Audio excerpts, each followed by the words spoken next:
বেড়া বকরি দুম্বার দিকে খবর নাই, ঘুমায়া থাকে, তাই নাকি? মা খাদিজা একদিন রওনা হলেন, দেখি কি করে ঘুমাই, যাইয়া দেখে বেড়া বকরি দুম্বা ছেড়ে দিয়ে আমার আপনার নবী ঘুমিয়েছে। বড় বড় অজগর সাপ এসে নবীজির মাথার উপর ফনা ধরে ছায়া দিতেছে।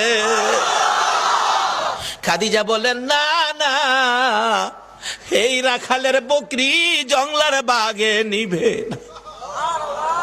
খাদিজা বাড়ির দিকে যায় আর ফিরা ফিরা চায়, এটা কেমন রাখাল রে? এই রাখাল তো সাধারণ কোনো মানুষ নয়।